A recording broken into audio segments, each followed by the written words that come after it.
Late because of Commissioner Rothstein. Alrighty. Keep going. We're going to stand for the pledge, and right after that, if you so desire, we'd ask that you join us as well as we take a moment of silence, personal reflection. Keep all those in our military, armed forces, and our folks in public safety in your thoughts. I pledge allegiance to the flag of the United States of America and to the republic for which it stands, one nation under God, indivisible, with liberty and justice for all.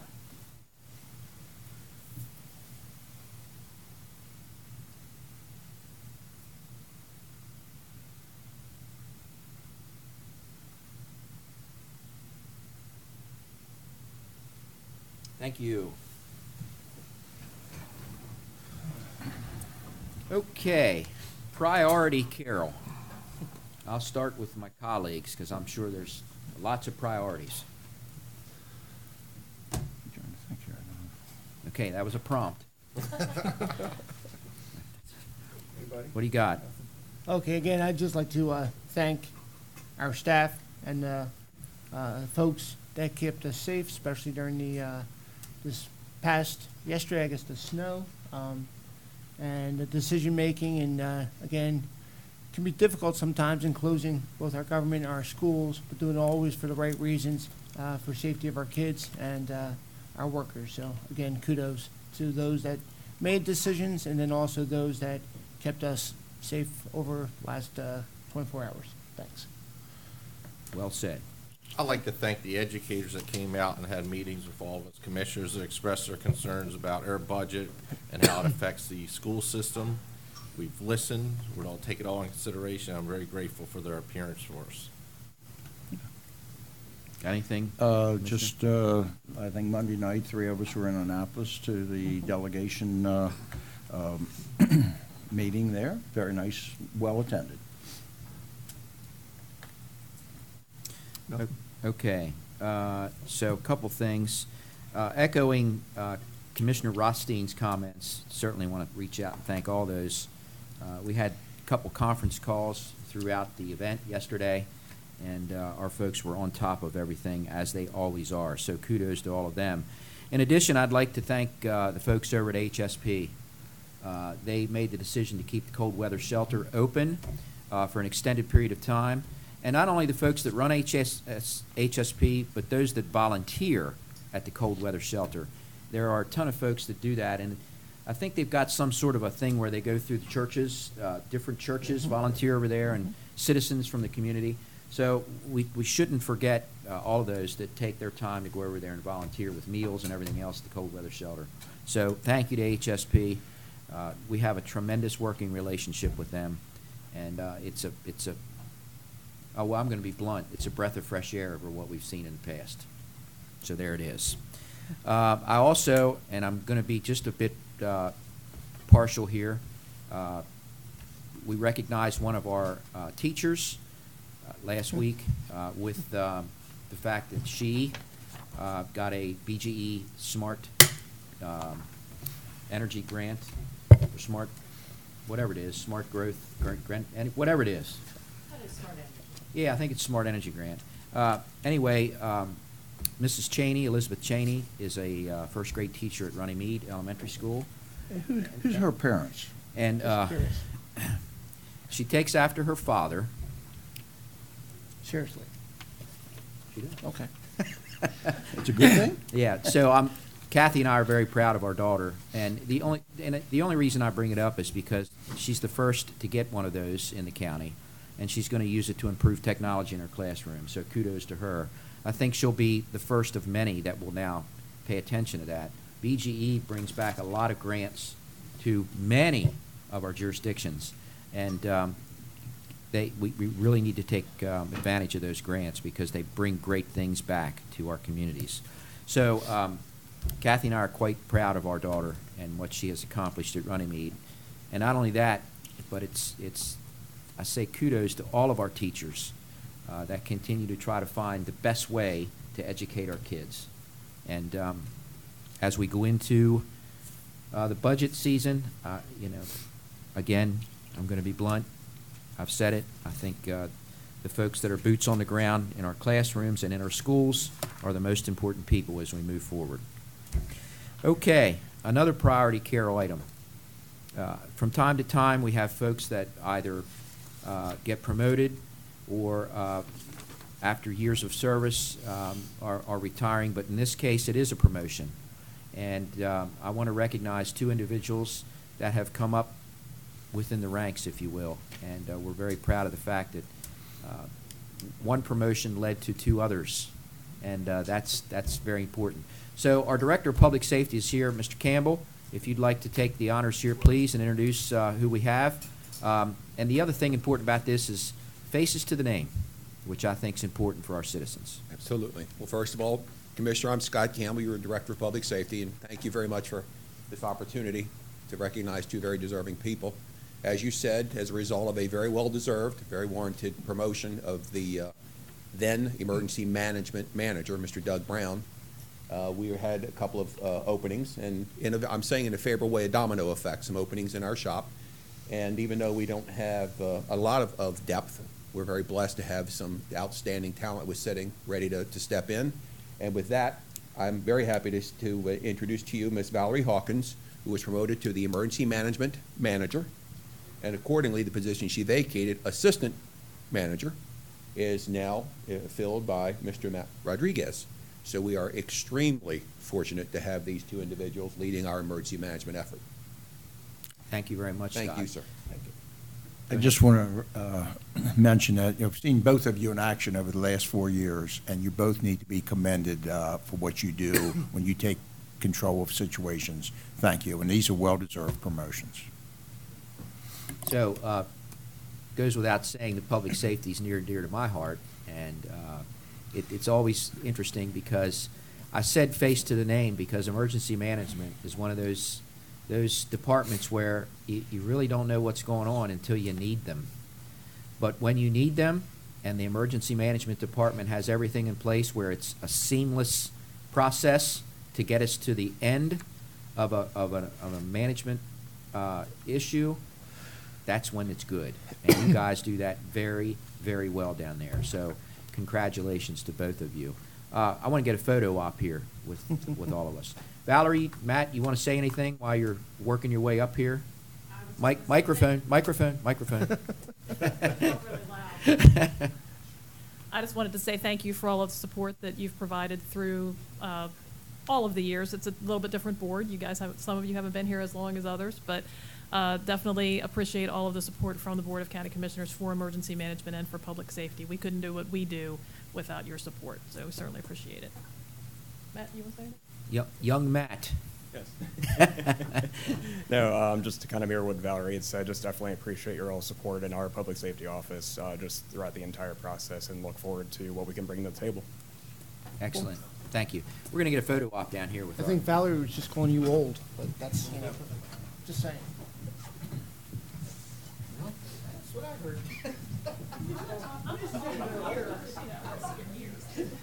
Season.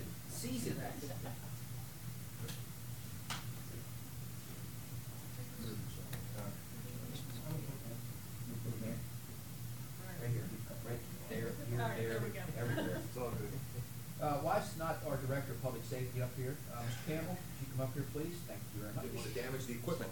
He was hoping to. Can I go over here? I'll stand right down. Thank you very much. Yeah, you can lay down, you know. Like Burt Reynolds.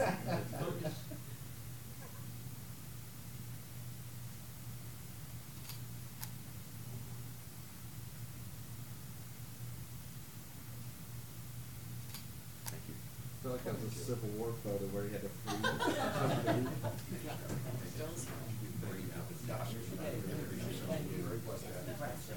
We'll do it again. Hey, thanks for your service.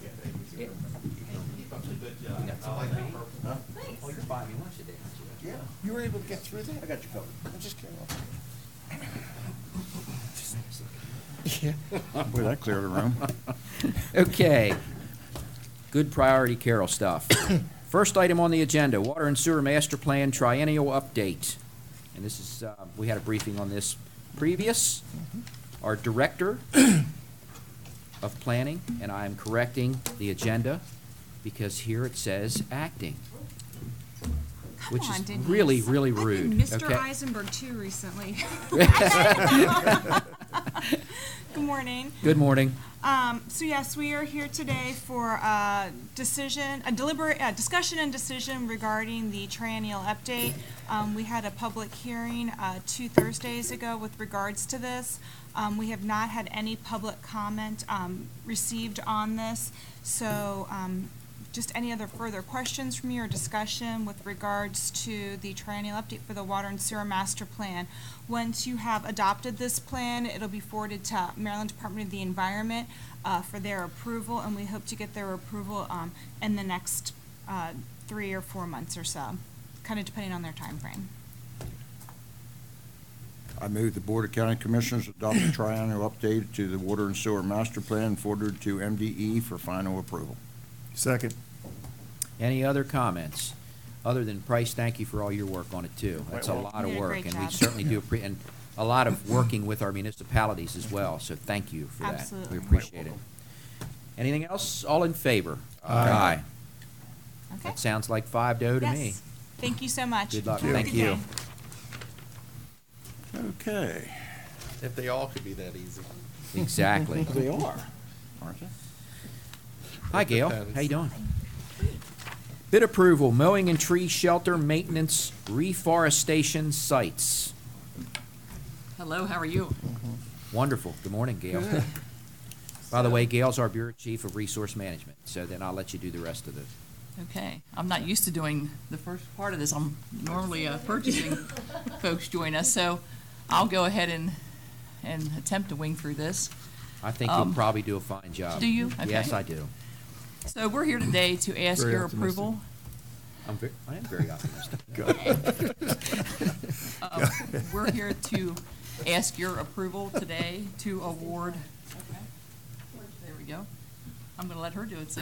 Hey, I was just stalling until she got Hey. this. Why I said that. I'm late. hey, Maureen, where you been?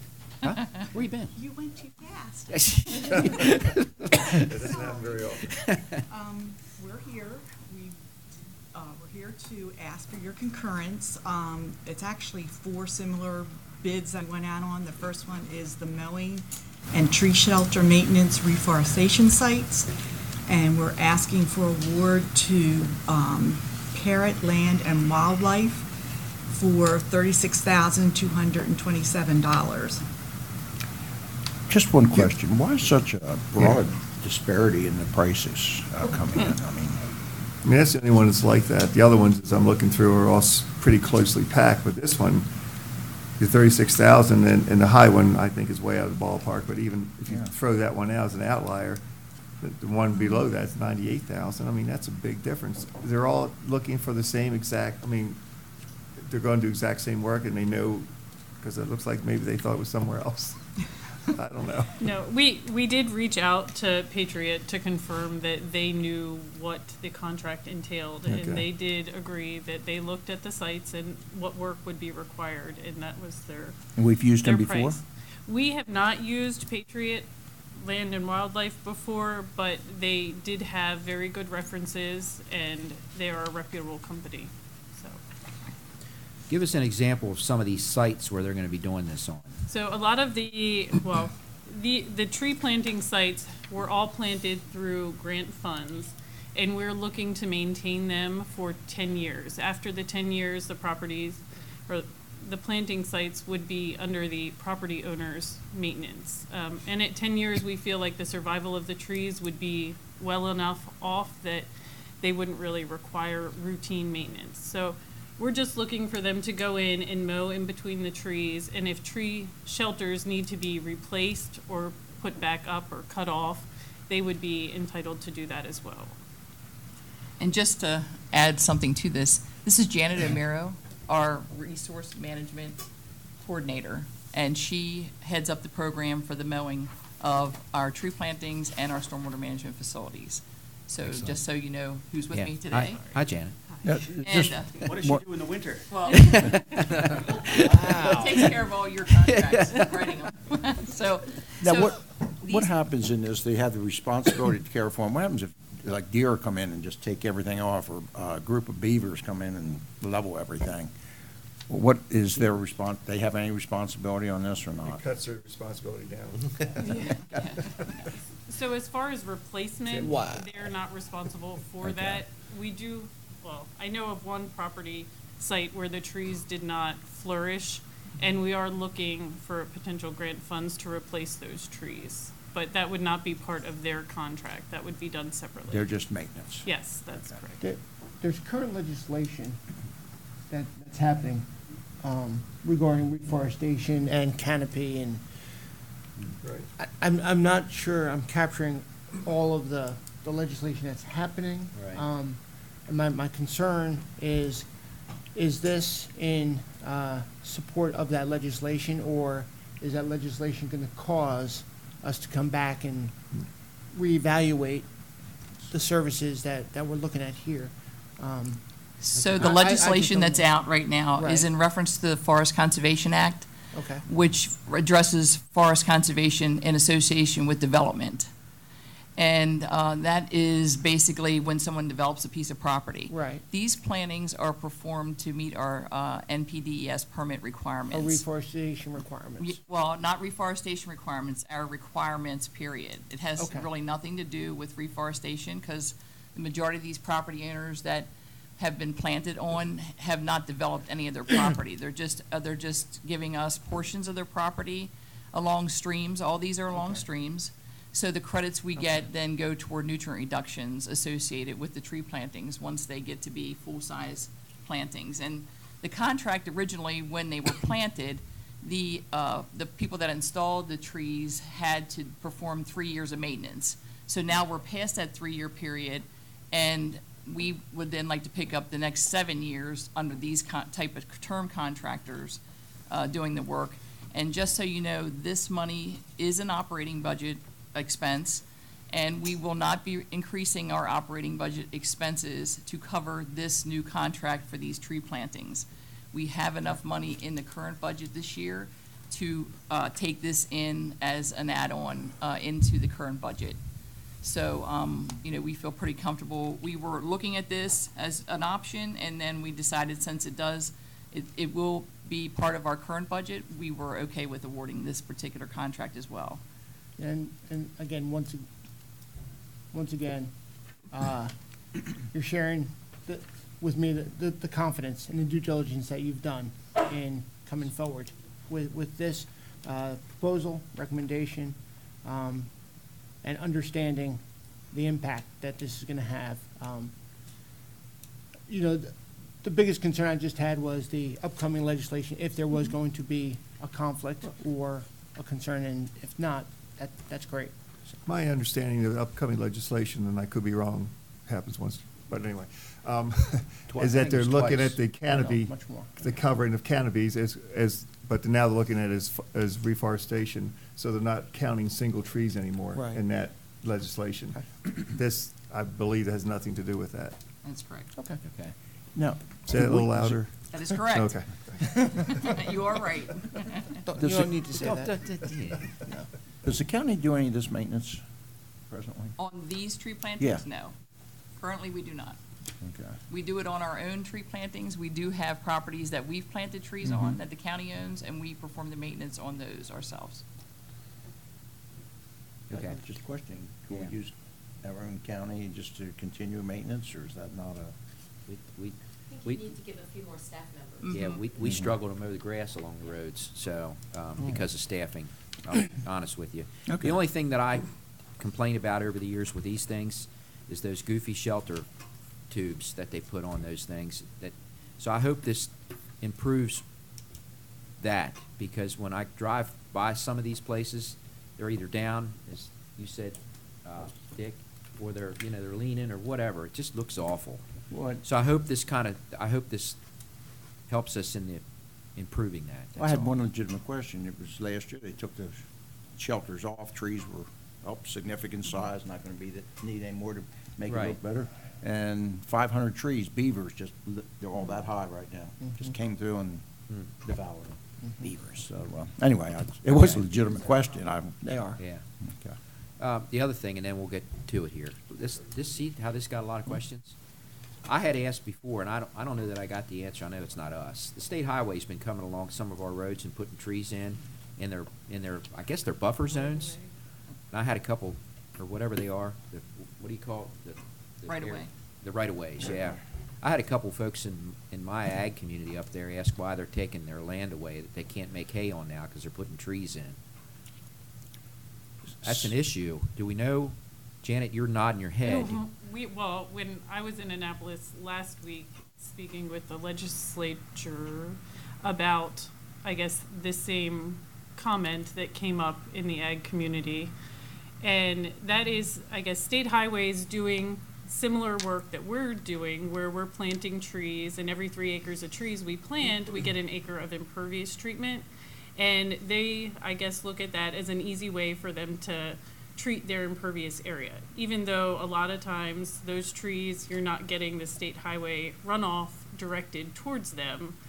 But we did talk with Senator Reedy, and he was going to reach out to SHA and see if there wasn't, some way where the property owner that owned adjacent to the right-of-way would have a say, or there could be some sort of buffer so that the overhang from the trees didn't impact the crops later down the Okay. road. Yeah, I know up between Hughes Shop and Tawnytown, they've pretty much planted that whole area up there along 140, and they've taken a good bit of ag land away as a result of that. So, Tom, I know you've seen it. Yes, Commissioner, I certainly have, and I've talked to numerous people also, but just keep in mind that property belongs to the state highway. That's their right-of-way, and I know. they have the ability to do that on their property. It's technically their property. So. I don't agree with the decision, that's all. Yeah. That's me booking about the fact that I think it's wrong. I So, won't disagree anyway. with you. I had some calls on this also, and I contacted the one person it's in Frederick that oversees this for the state, and what he said was, in some of the areas I was talking about, the state has a very wide right-of-way in some of these areas. I know. And they should have been, they survey it before they put the trees in, and like Tom said, this is their property. And I had him to reach out to some landowners I had the name for, and he was going to contact Okay. them individually. Okay. I know we took a right here, but we'll bring it back home now again, but I just wanted to get that on the record that there's some challenges with the way in which they're doing that. With that, I move the Board of Commissioners award a contract for mowing and tree shelter maintenance reforestation sites to Patriot Land and Wildlife in the amount of $36,227.00. Second. Anything else? All in favor? Aye. Aye. Okay, Stormwater Facility Area 1. Again, very similar bid. We solicited bids for the mowing of stormwater facilities Area 1. Listed there are the bidders and their prices, and we are recommending award to go to Chesapeake Landscape Group in the amount of $19,830.80. And just to add real quick, we had a term contract 5 years ago. We approached the board at that time for term contracts for the mowing for these 1 through 3 areas as well. And this is a re-up of that term contract, basically. So we've been mowing these sites for the last 5 years under term contract, as well as the sites on areas 2 and 3. So Has Chesapeake been doing it, or is this a new? This is a new contractor for service. Area 1. What's Area 1? So I guess we divided the stormwater management facilities into 3 areas, looking at from Route 26 south as Area 1. Area 2 falls between 26 and 140, and anything north of 140 is considered Area 3.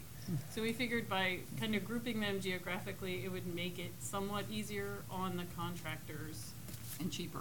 Yeah, that they wouldn't have to travel so far. The service that was provided in Area 1, are they here? Did they try to, provide a bid, or did they? Were they on the paper who Yeah. performed it last year? Yes. Yes. Yeah. So last year, Quality Outdoor, or the last 5 years, Quality Outdoor mowed the the facilities in Area 1. And there are approximately 42 facilities located in Area 1. As the contract goes throughout the years, sometimes more facilities are added as they get conveyed to the county. We understand that it's competitive. Was there dissatisfaction with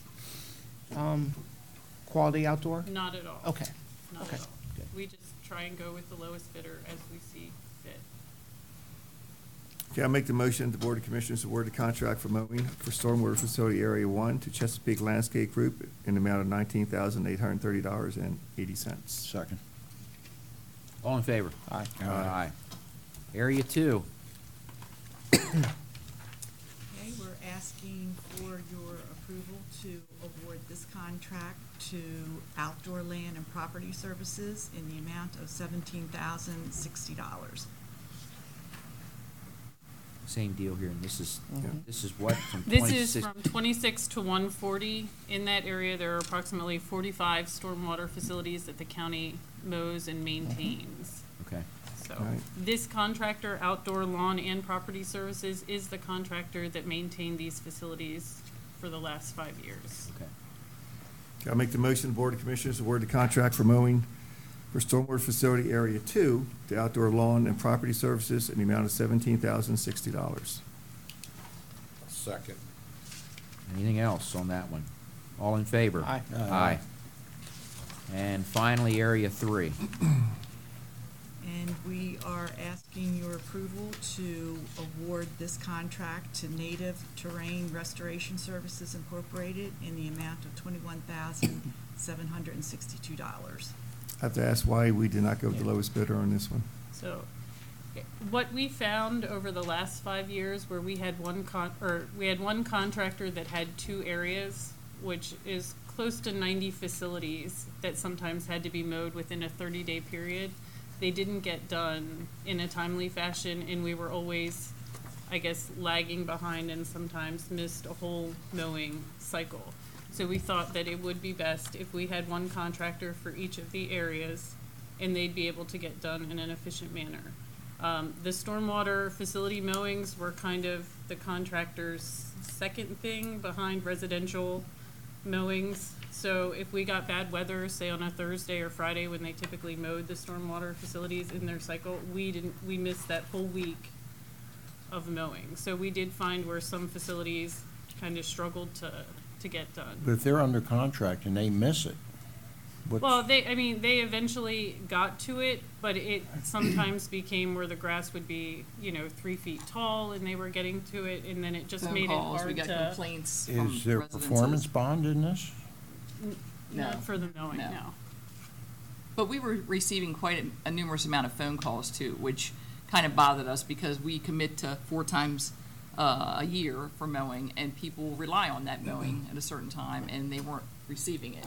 And believe me, the weather was a big problem this year, I think, more than anything else. But I think that the way we've got it set up with the one contractor per area is going to work much better than it has in the past.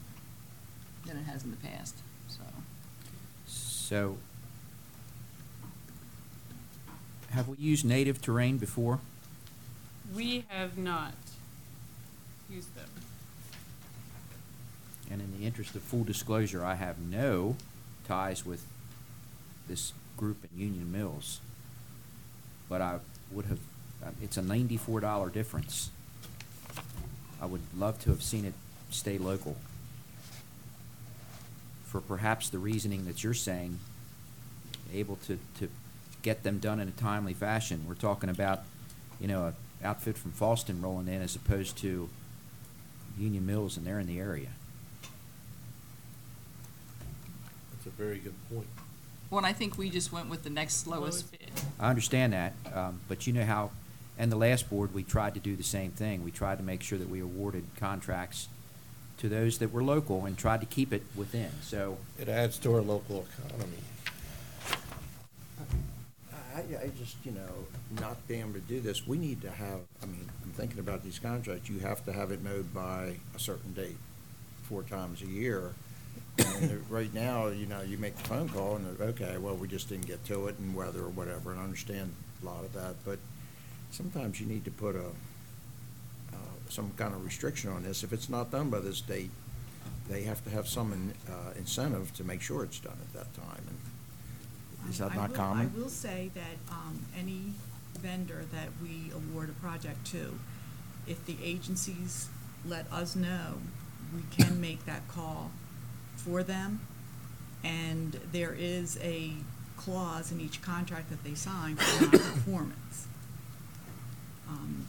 It's up to the agency to let purchasing know. Where we could, at that point in time, we could award it to the next highest bidder. Or the next lowest bidder. Going back to the conversation point that Commissioner Wentz made, we're only talking $90 between the two. And having the prejudice that we want to keep business local the best we can and support our local, small business opportunities, unless there's a real reason why, except for being the lowest bid, that this business in Fallston should be chosen, I'd like you to take a look at choosing Keyland Management and awarding it to a local business that can meet the demands. I will tell you again, Well- in purchasing, it's always, we should always entertain the lowest bidder first. And the fact is, from my experience here, why I think it's a good idea, if we start doing that, what happens if other counties do exactly the same thing to people from Carroll County that are bidding in their counties? And they say, well, you know what, your bid was lower, but this person's local. So I don't want to start the precedent and have our businesses within Carroll County be shut out of other counties. That's the No, other side of that yeah. coin right Yeah. there. I see that too, I Dennis. definitely understand, but we're talking $90, and we're really talking out of $24,000. They're essentially the same cost. It's a 0.01% or something to that nature where there's a real difference. I had And here comes Mike out of breath. Again, I will say that, again, in purchasing, our commitment is always to look at the first apparent low bidder first. And then if there's any reason why they wouldn't meet the specifications, they would be out. We also have a statement in our bid specs that it's always in whatever is going to be in the best interest of Carroll County. And that is when Gail and her group decided that because they've had these problems in the past, that they would like to. So I can only say that we're trying to do what's in the best interest for our agency, and this is what they feel that it is. The RFP also indicated that we could also go with giving each of the bids to a different contractor, meaning we did not, if there were two contractors that could have had the same area, we could opt and give that to another person. So that was in the RFP as well, because of the fact that we've run into the problems that we've run into in the past. Yeah. With the areas being so big that, Right. one contractor couldn't handle that. And I think that's a great idea, to pick, someone so that you make sure that you get that service done in a timely fashion. I think that's wonderful. But you've almost set the precedence that you've taken somebody else other than Lowe as a result of setting that procedure. Mhm. You see what I'm saying? Mm-hmm. Mike, did you want to say something? I'm sorry. No, that's quite all right. No, I just wanted to, I know Commissioner Rothstein's pretty new. We had the local preference conversations before, but currently, the way our policy is written, there is no legal precedent, whether it's $1 or $94, that we can take anybody but the low bidder regardless of locality. So we can have a larger discussion about local preference and local business because everybody prefers to do business locally, but as we are currently constructed with the policy, we cannot do that. And that's sort of what you said, Mark. And I get that. There isn't a local preference. Right. Yeah, but that's a conversation we can have, Yeah, but but- currently, we cannot entertain that. Okay. Well, no, I apologize. I think we can entertain it. I think talking about policy, Mhm. policies are designed to Right. allow We can entertain it exceptions- largely. Today, we cannot, but allow yes, you're exceptions right. to be made to policies. And I understand the intent with the policy. But my point is that we're really talking the same cost between the two. I appreciate again, the due diligence and the work that you've done, and your recommendations hold, much more gravitas than me just saying, this is what I would like to do, so, and your experiences in working these RFPs. So I appreciate that. Well, so the concern, if we were to, we could always look to change the policy, but at the moment, the policy is Right. no local preference. Right. So if we were to go with someone other than the lowest bidder, then we would be opening the county up to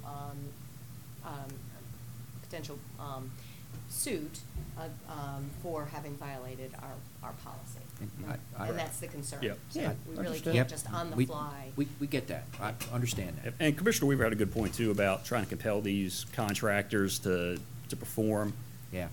All we can really do now is call them, remind them, threaten them with termination. But if we put any kind of financial penalties on it, we won't get any bidders. We've gone through that in the past, and we don't really have a lot of leverage. I think if we were to do it all over again, maybe we'd just bid it and make it clear that this zone will go to one contractor, this zone will go to another contractor.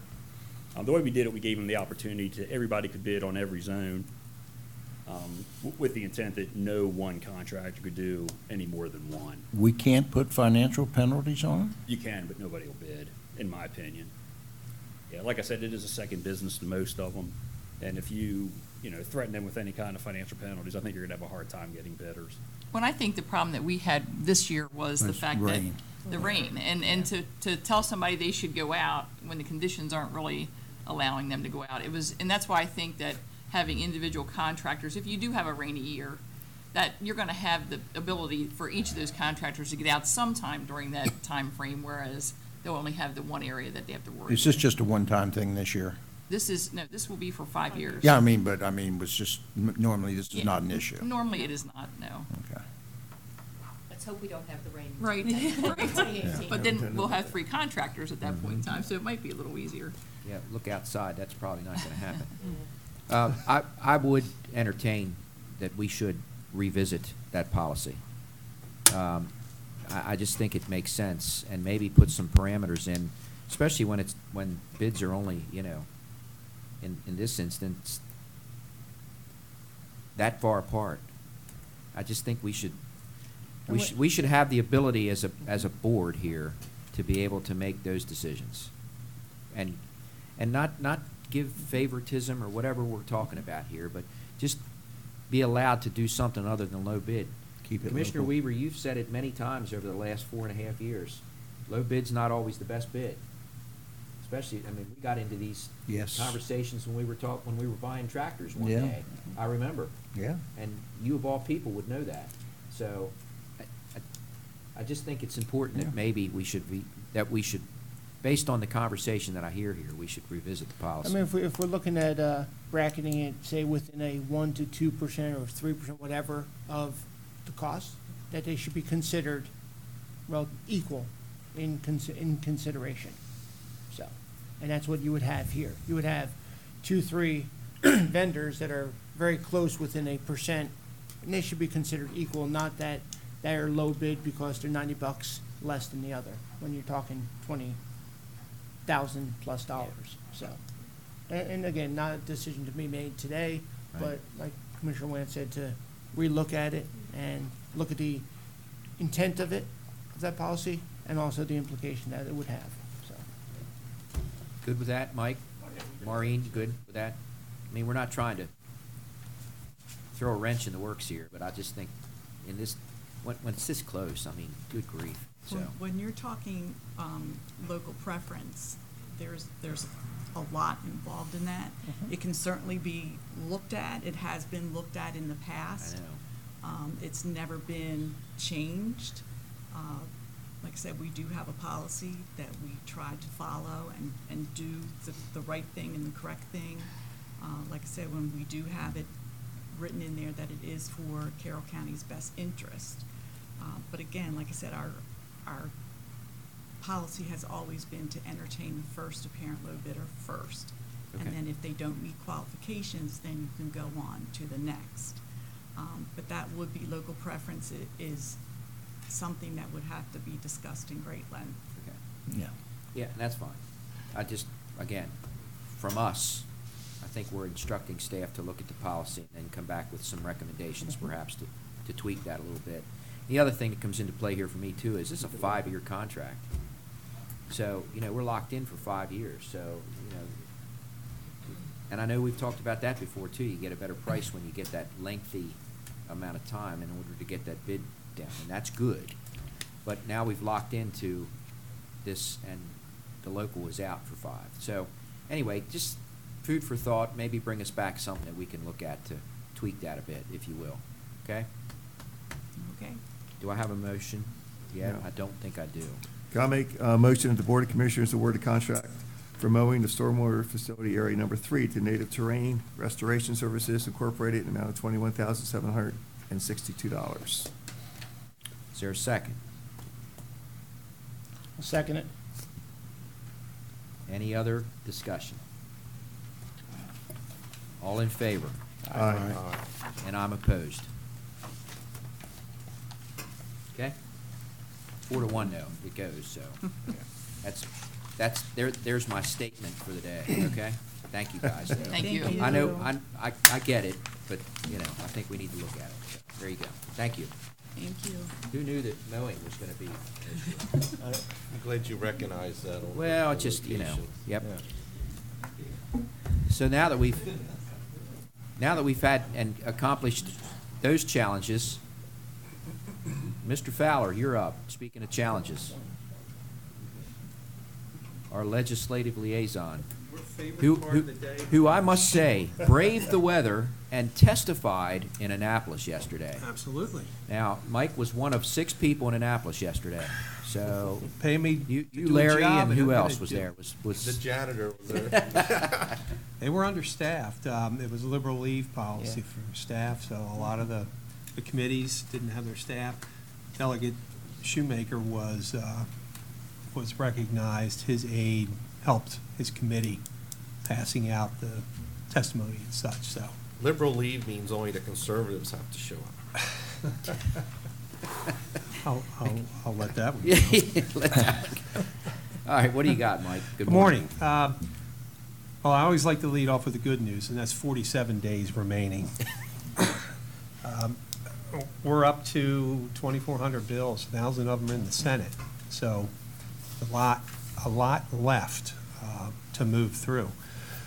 Just an update on your modest agenda. Again, the Sunday gaming bill, the prohibition on Sunday that we're trying to get removed, actually made it through the Senate. It was on the floor. It's going to third reading, so that essentially means it's going to pass in the Senate. We had the hearing yesterday in Ways and Means, and I was a little disappointed because the Sunday prohibition bill and the lottery pull tab bill were heard together, or in succession. And the Vice Chair, Jay Walker, brought up the issue of taking revenue away from the casinos. And we tried to push back on that we're talking about modest gaming here. These are volunteer firemen. There was also a question, why is the bill an emergency bill? And my opinion, it's if we had to wait until October to make it law, then the volunteer fire departments would miss out on their carnival season. So I'm not sure how that's going to go. We're going to have to lobby those members and hope they don't take the lead from their vice chair, because I think this is such a minimal bill. It really needs to go. So that was. With that said, I'm drafting a letter, and I'll let you all look at it for your signatures as well.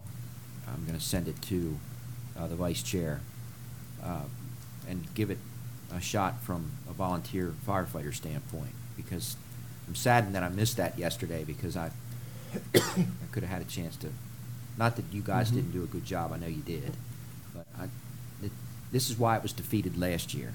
And the Yeah. volunteer fire company lottery calendars are not taking anything away from state casino money. They're not. Period. These are not intended to replicate the casino experience. They're limited the number of times they can be played, right? That they can be conducted. The prizes are limited. All that's currently codified. I think another thing that tripped him up is because we can go till 1 a.m. on Sunday, then his assumption is, oh, they want to keep going all night. And I told him, no, this is to let them do these on a Sunday afternoon when people are available. They're modest games. They're for the benefit of the volunteer fire department. We have an all-volunteer service. So he still had that editorial on the casinos. So I mentioned very quickly, well, we can amend the bill if they want to make restricted hours, 8 a.m. to 5 p.m. or whatever that might be. But I think our best bet is just talk to those other members and make sure they understand this, how limited this is, and it's not a threat to the casinos. But he was talking about when you add all of these gaming bills together, then there's an impact. So we'll see where that goes. Okay. The alcohol bills were heard this week in Economic Matters in the House, and they're tomorrow in the Senate committee. And as you might imagine, as long as the delegation supports these, they go through. So I don't see any problem there. I just want to pick up on some of the conversations we had last week. Number one being the minimum wage. So the Senate version is being heard today in Finance. And you're probably aware the Rural Counties Coalition will be in there today testifying in opposition. They've sent a letter as the coalition, and then of course you sent a letter in opposition, and other counties have as well. So when I'll be, if I'm not watching that hearing directly, it's available as soon as the hearings are done. So I'll report back to you what happens there. Along those lines, there is another bill that has been proposed by Delegate Parrott, and you've probably seen that. That would authorize the counties to establish their own minimum wage. If they choose not to establish a minimum wage, then it would revert to the higher of either the federal or the current state level of 1010. He is soliciting support, I assume, from the rural counties.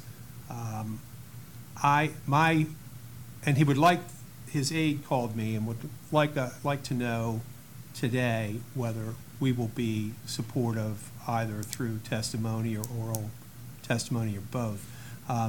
What I suggest is we bring this up on the rural counties call on Monday night and sort of take the temperature of the members of that before we move forward. The hearing's not until, I think, the 6th, so it's about 2 weeks from last Tuesday.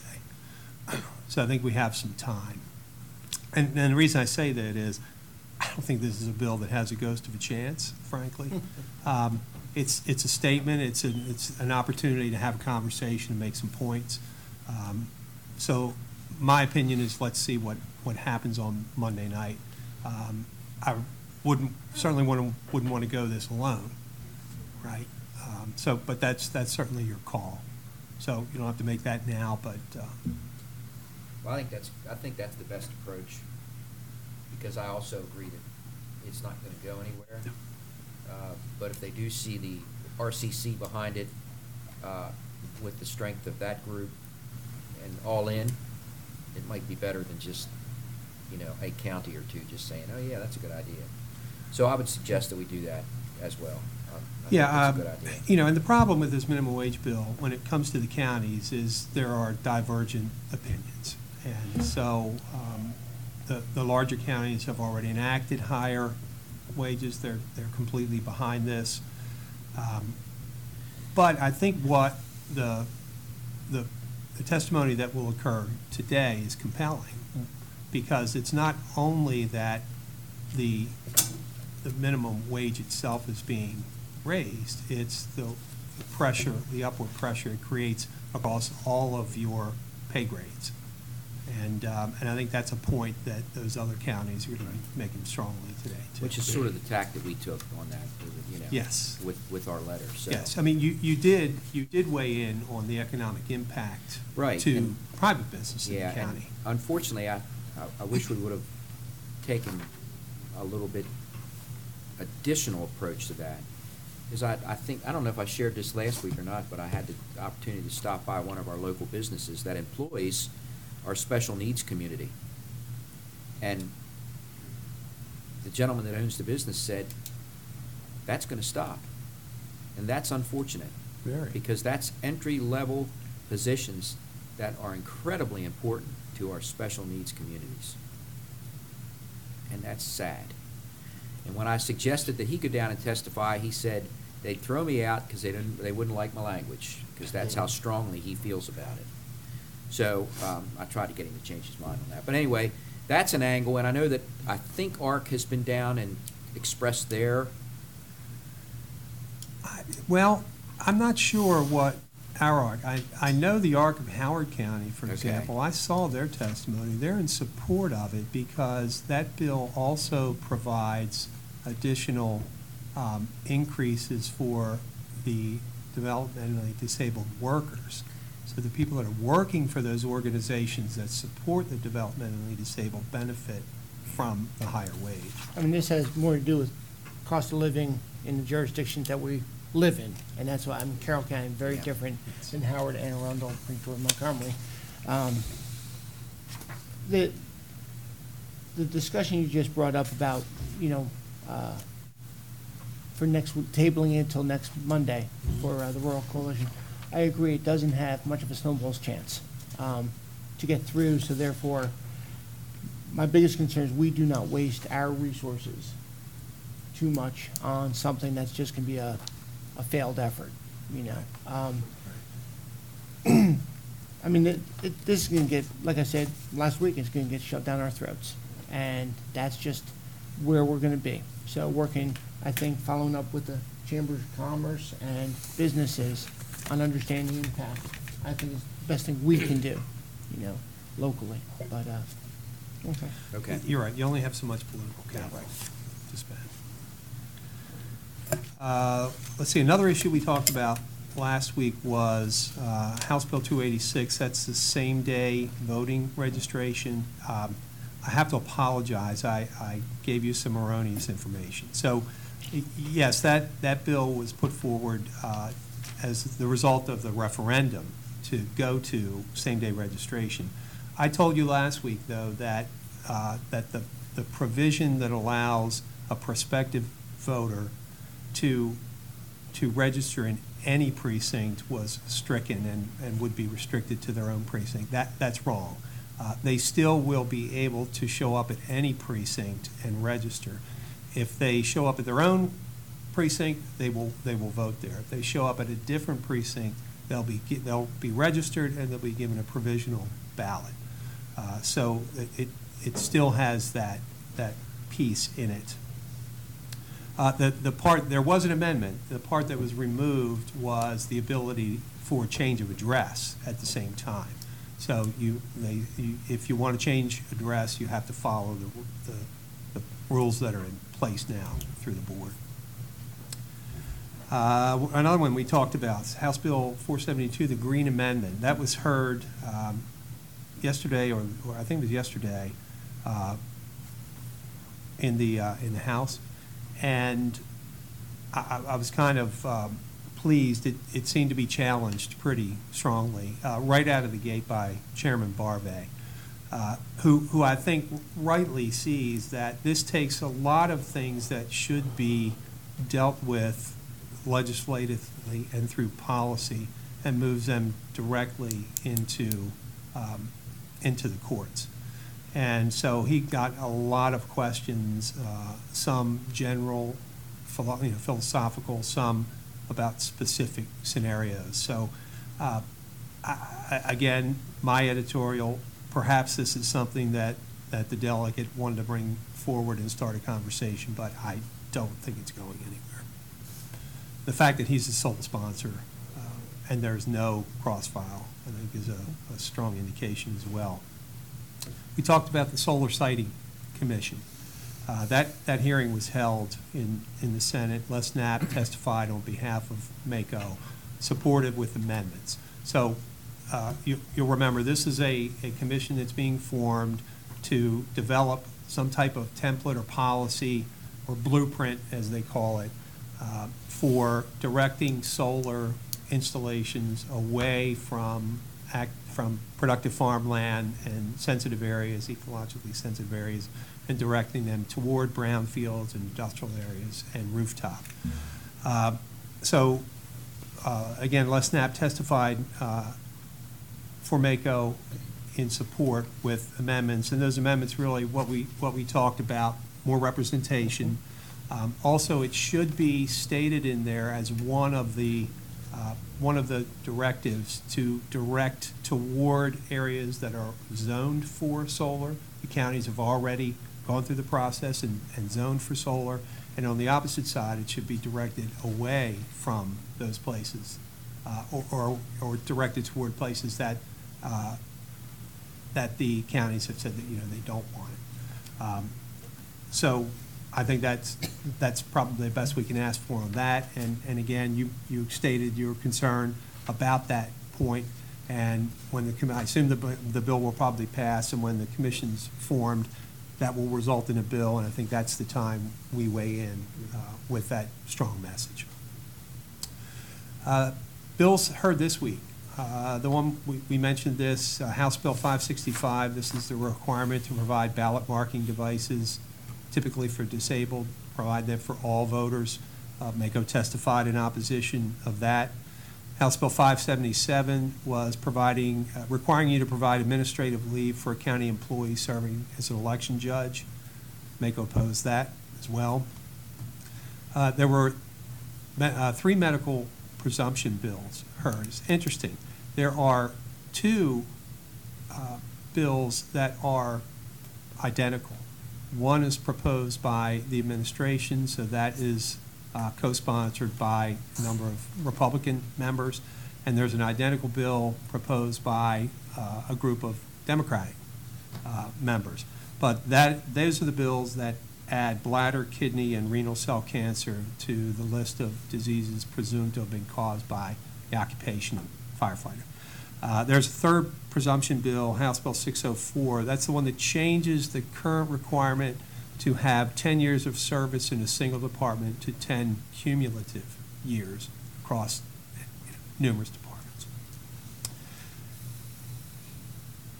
Also, Senate Bill 506, this is a Maryland Department of Health needs assessment study.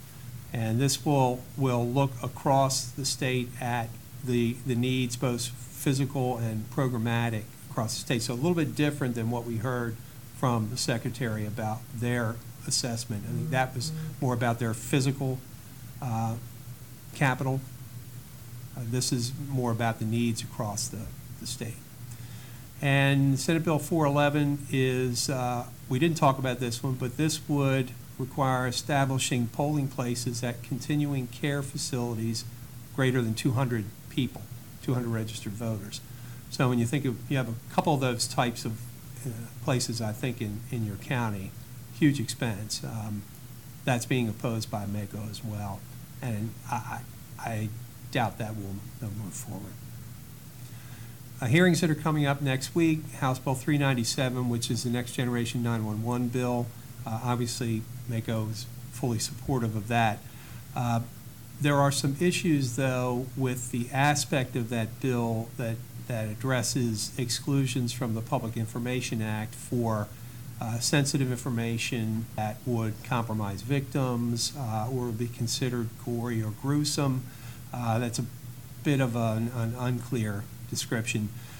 There is also a separate bill that addresses just that. So to be clear, a separate bill and also included in the larger bill.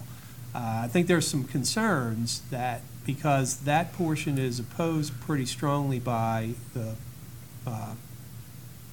civil rights groups, the ACLU, and I believe the NAACP, that that could damage the overall Next Gen 911 bill, which we all need. So we have to sort of watch some of the politics develop around that.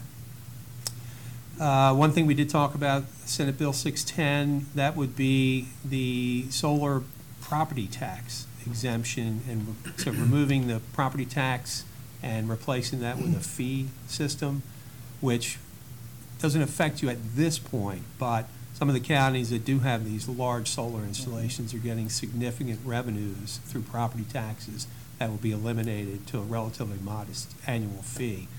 So MACO is opposing that pretty strongly. I know several of the counties have offered tax credits, pilots, and other things for some of these solar fields.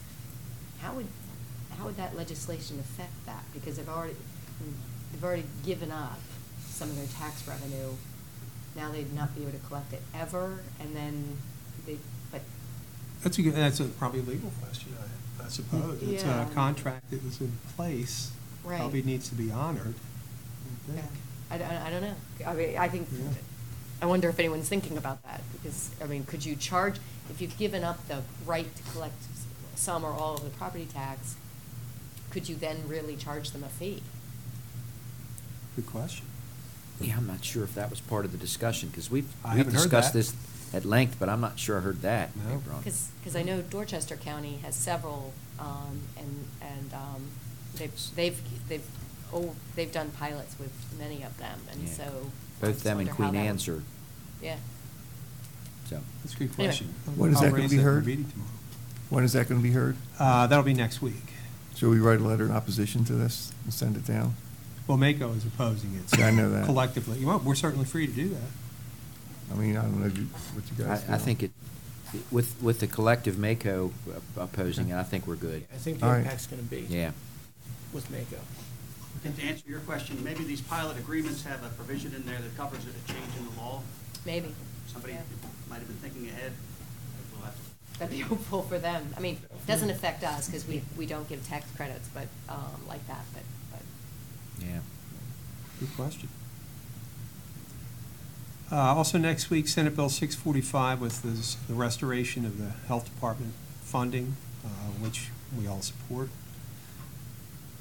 And also the Senate version of the ballot marking device requirement.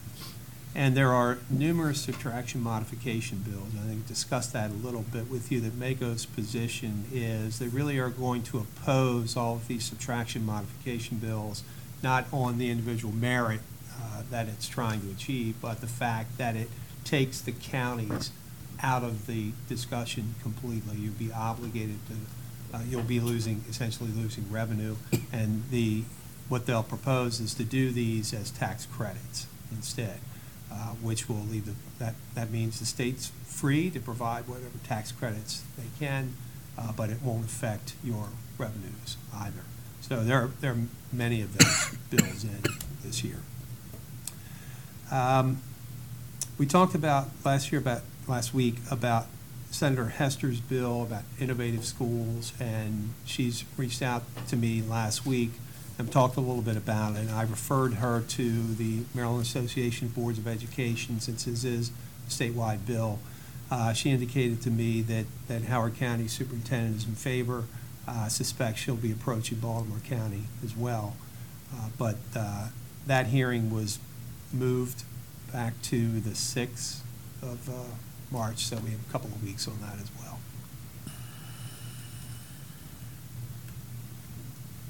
And that's all I have for you today. Anything you need me to look into, or any questions?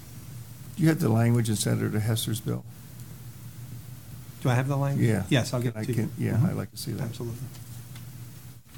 Anything else for Mike? Send their appreciation to Delegate Parrott for fighting the good fight. I know it'll go down in flames, but he's hitting on something that's very important. all the economies in the 23 counties are different in one another. And to put a blanket flat minimum wage across them is just an absurdity. It has negative ramifications. So I really appreciate what he's doing. Absolutely. Okay. We'll continue to see where we go down there. I mean, Yeah, with I had a your- couple other bills, but I've already reached out to Mike. So as you see things, don't hesitate to contact him. Yeah, or, please, Or get please. to, remind Ed and I as we're usually down there on Wednesday. Well, that's another challenge you have, Yeah. is with the cancellation this Wednesday. Right. Your list just grew Right. pretty significantly for Next Wednesday's going to be long. Yeah, you've missed two because of weather now. The very first one. Very first and one. then Correct. yesterday. That's right. Yeah. Yeah. That's right. So So- it does, and it's already a compressed time frame, Right. because you stop meeting, don't you, here? Yeah, in well, another, like somewhere, end of March or End of something? March, yeah. More or less. And I'm sure they miss Commissioner Wentz. Yeah. Hey, Mike, I think You look keeping thinker, us don't you? aware, making available of those bills that our delegates and our legislation, local legislation is promoting, Mhm. is a good thing. We read it in the paper once in a while. The one Senator Reedy, is pushing forward, and some of his comments that he's making. But you having awareness of those bills that they're pushing forward that are representing us in Carroll County. So from 9, 4, and 5, I'd appreciate it. Yeah, I've, so Yeah, not- and just, and again, just so we have it, visibility and situation awareness, so then when we do go down on Wednesdays, and we do have those conversations on Monday evenings like we were down there, the three of us, it gives us a frame of reference, from, to start talking, as opposed to that discovery learning if we're not aware that they're proposing something, so. Well, and so, for some clarity, let me just propose back to you. So you asked about District 9, so I've added District 9 to the list that I'm Correct. going to give you. Yep. But I have limited the bills to ones that have a material effect on the county. Correct. So you'll see Senator Reedy has a number of gun legislation, Right. for example, his issue about abortion, and those, so a lot of social issues, those kinds of things I'm typically not going to include, because I think the more important ones are the ones that have material effect. Correct, and I'm absolutely focused on our county, and impact that they have on legislation that are impacting directly to our community and our county, so, thanks. Yeah, I think I have the only commissioner district that overlaps all three of the state legislative districts. Okay. All right, Mike, thank you. Thank you, yes. Okay. Open admin, other than agendas, you have anything? Yeah. Roberta? No, good. You had a closed for land acquisition last week. You need to adopt the Okay. minutes. Okay. So, motion to do that? So a motion to adopt the minutes from last week's Second. closed meeting. Right. Yes. Got a motion and second. All those in favor? Aye. Okay, anything else? That's it for me? Agendas, ladies. All right, the week of the 25th, Monday the 25th, is the city council meeting in Westminster. Commissioner Frazier and I will be attending, and that's that's where we'll be giving the proclamation to Chief Spalding. And I checked with all of you on that, and you said you guys were good with that. They're not going to do anything formal at the open house, which is on Wednesday, the 27th, but that's merely a just stop in and say thank you type session. So we'll do it formally that evening. Tuesday, the 26th, we have a work session scheduled, if it's needed, at 1 o'clock, and I'm not sure that it will be. We'll see where we go today with comprehensive rezoning, but that's what the work session's for. Wednesday, the 27th, and hopefully it's going to be over freezing, over 32 degrees, and Commissioner Rothstein and I will be in Annapolis for a long day that day. That it is the open house for Chief Spalding, and again, that's from 2 to 4. Stop in when you can. And then at 6 p.m. is the Main Street presentation in downtown Sykesville, and Commissioner Rothstein will be attending that. Thursday, the 28th, we have open. We'll start off with a legislative briefing.